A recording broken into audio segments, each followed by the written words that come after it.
Good morning, good afternoon, good evening, depending on when you're watching this, and welcome back to Tekkit. Here we are on episode 31, and as you can see in the background, I have converted my big reactor from the liquid enderium stuff into the gelid clarithium stuff because it's supposed to be the most effective cooling agent. Now, it had an interesting side effect. Let's see if it still persists. It does. That's how cold my reactor now is. It's so cold on the outside that we are actually forming snow on the top. Now, there was a downside with the gelid cryothium. I'll just quickly grab a bucket so I can show you what I mean. It took, as you can see, the bucket has only 1,600 left of 160,000 left, sorry, of 256,000. That's because the gelid cryothium doesn't pour like water. So let's make sure I avoid this. So I put this here, you'll see that it will fall down. So it doesn't pour like water does. If you put a water block here, it just pour down. Same with all the others. But this one, gelid cryothium, doesn't. So this is actually chock full of gelid cryothium, rather than just having a few blocks across the top and having it flow down. So because it's chock full, it's now running at a minute 217 degrees C. So there's 218 degrees apparently in the core, 224 on the case, and it's producing a lot of energy for little to no fuel, because realistically the casing heat is about the energy output, and then the core heat is about the use of the resources. So having the core heat down so low means that we've got a lovely and consistent energy flow for material use. Plenty of power. Let's just double check. Hopefully, we need to upgrade these to the more capacitors, the more capacitors ones where we've got enough enderium. But what I want to have a look at in today's episode is dealing with all of this. So based on the nether quarry and the two quarries that I've now got running in my Mistcraft world, we have a slight, just a teeny little amount of ore. I wouldn't say there's much. You know, there's only 1,000 blocks of aluminium and 700 blocks of copper and 1,000 blocks of iron. Not really causing too much of a problem, but we need to perhaps get it in the process of being converted. So I've also had to add a few more discs now that I've got enough. Getting through all these again. So let's get some more energy conduit just so we can make the power, extend the power a bit. Let's just bring it along the back. That's fine. And that'll do, I think. Or should we go underneath here? Should we put them over here? I think we'll put them over here. We'll make a bank of them.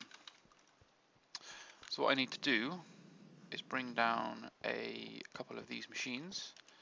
So we need to take down pulverizers, and we need to take down furnaces. Because what we're going to be doing is creating an automated system of putting the resources into and taking it out of each of these. I think actually I want to go up one. So put the furnace there, put the pulverizer there. And we have an input in the top, output in the bottom.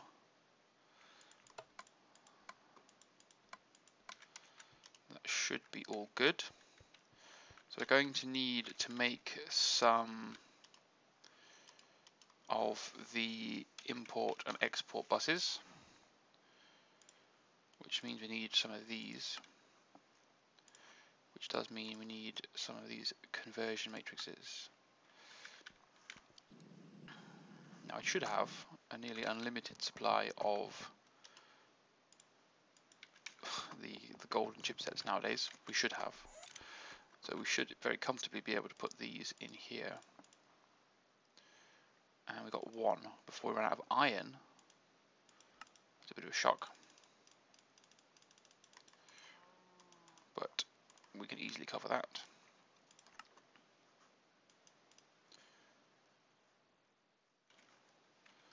Where did all the golden chipsets go? How come you didn't know they were in your system? That was weird.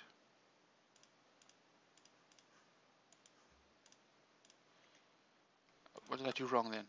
I got confused.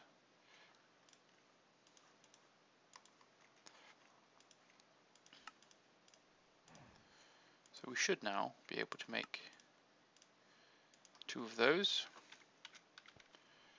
So that's the import bus. Does that use sticky pistons? Yeah, so that's the extractor. Put those both down here like so. And grab some ME cable. And some wool.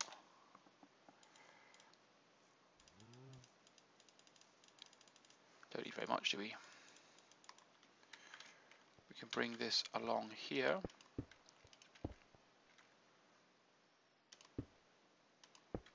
Like so. Which realistically means we can eliminate the need for that one. Make it neater a little bit. And now we need to make the export buses.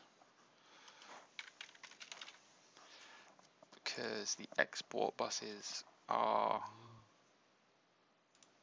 the same. Oh. The export buses require pistons that we've got. We don't have iron again. But we want to make a precision export bus.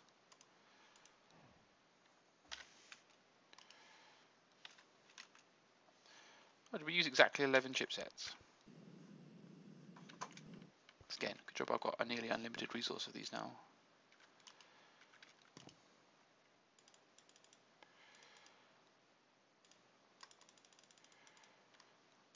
There we go, there should be more than enough, shouldn't it? Okay. So the precision one is key here because it gives us more control. Wrong one, that one. Okay.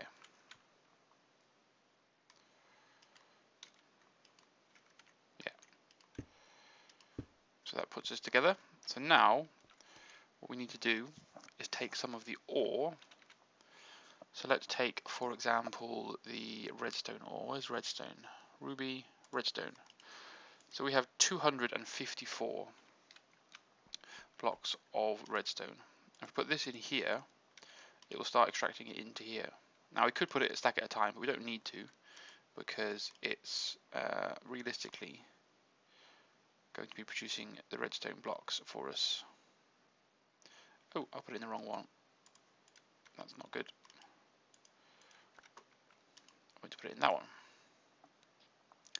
Now we'll be producing actual redstone for us.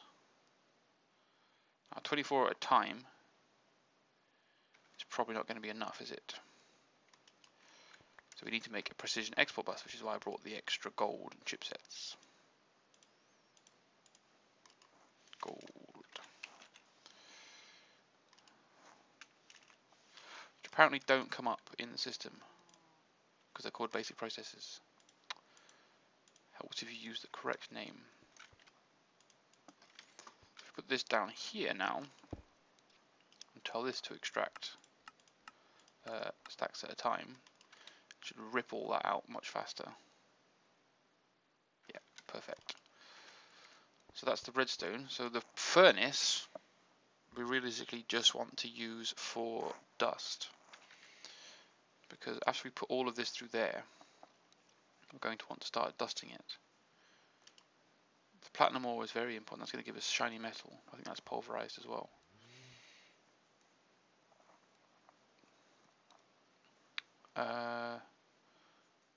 So we need to put all of this through pulverizers, don't we, really?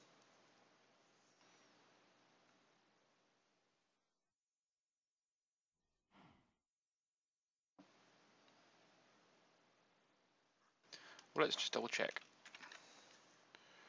So how do we get? So we smelt it, or we pulverize it, that's fine. We can pulverize coal then.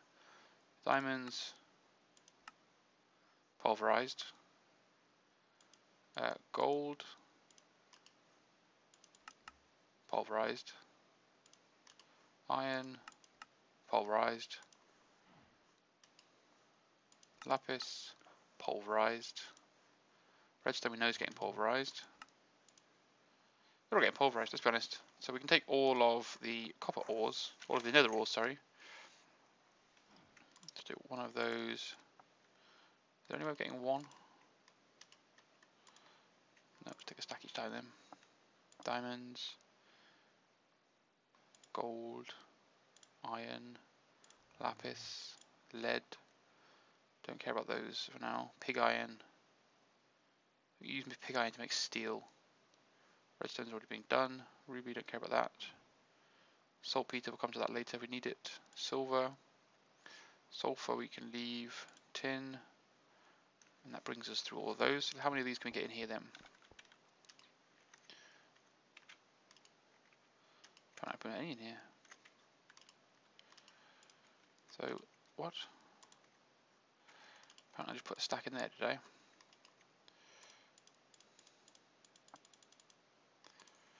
It's all of those that we can.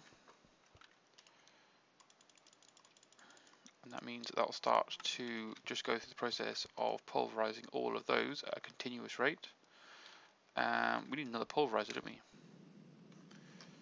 So we can pulverize into ore. So we'll take this one. We can make some more ourselves for our personal use later on.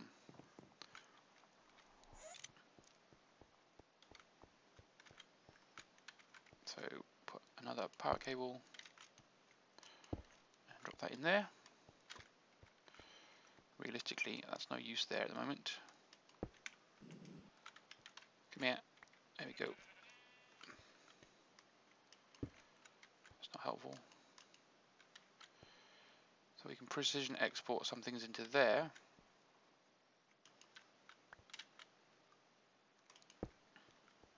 And we can export them. So furnace is all about dust, isn't it? Oh, sorry. This one can be about creating dust, can't it? So we take the normal ores. So that's iron, gold.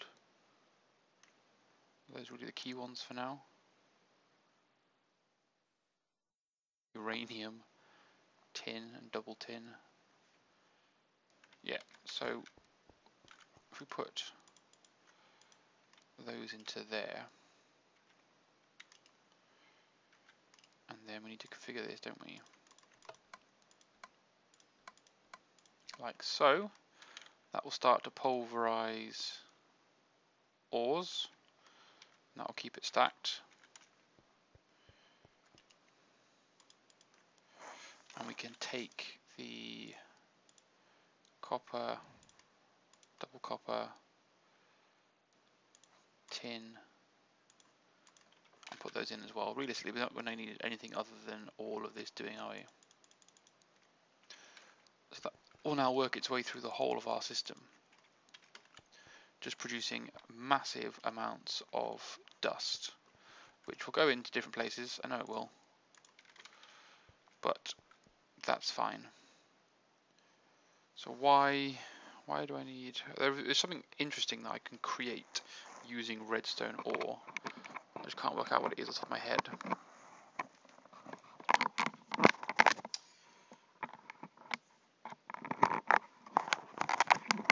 Just had to deal with my headstone run out of batteries again. It seems to matter how long I charge it for before I do a recording. It will always run out of batteries while I'm recording. So all the setup that I do, all the preparation, it clearly wastes enough battery to mean that it'll beep during my recording. I need to get into the habit of just leaving it plugged in, don't I? Okay, so this is producing everything nicely. I think the last thing that I want to produce then, just for interesting purposes, is a storage monitor, which is a level emitter. I'm short an iron block again.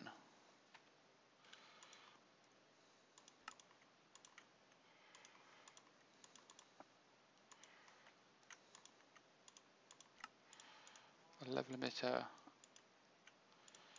storage monitor. If we plug this in here, for example, we should be able to then just have a look at how much redstone we've got, for example, by just throwing that onto there, like that. Ding! Obviously we'll use it for more useful things in the future. Probably put a bank of them somewhere. We'll put a wall, like a wall here. Total wall of storage monitors, so I can fall down and just go, I've got 1 billion diamonds. That sounds quite useful, sounds quite interesting. we'll do that. Probably not now, because we need to make a lot more basic processes. So we'll finish by making the basic processes, or getting them going, and you'll see that at the start of the next. Oh, 64, brilliant. But we should realistically take some more gold. Let's just take 32 and some more redstone just to make some more.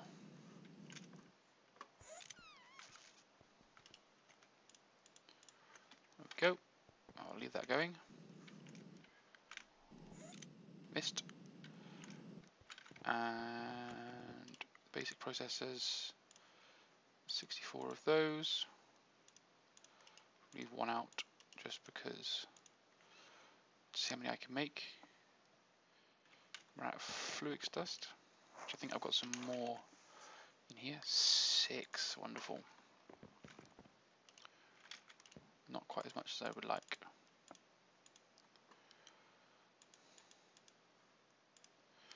Make 32? Yeah, I'll make 32. I need more fluix dust then.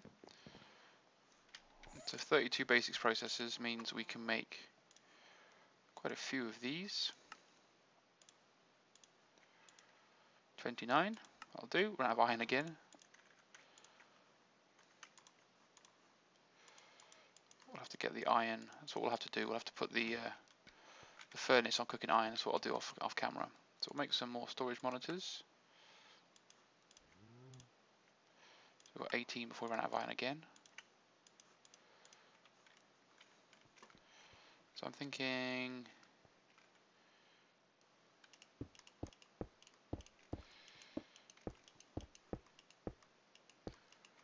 huge wall of them. Unable to communicate with controller.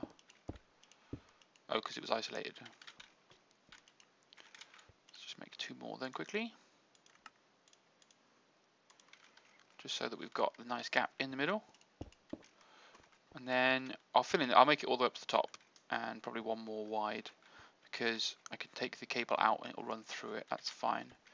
But we can do all sorts of cool things. So I'm going to fill my storage monitor with useful information and I'll see you in the next episode. So we're making progress now with our ME network. I know the moon is obviously something we got to the last episode that I've now chosen to ignore, but we are going back to the moon. I'm currently doing something on the moon to help prepare for our next moon base adventure. So I'm just expanding the moon base a little bit. And once the moon base is set up, we'll start building we need to build some sort of moon based features and functions, and we'll be good to go. Alright, well, I hope you continue to enjoy the series. I hope you enjoyed the episode, and I will see you very soon for the next one. Bye for now, guys.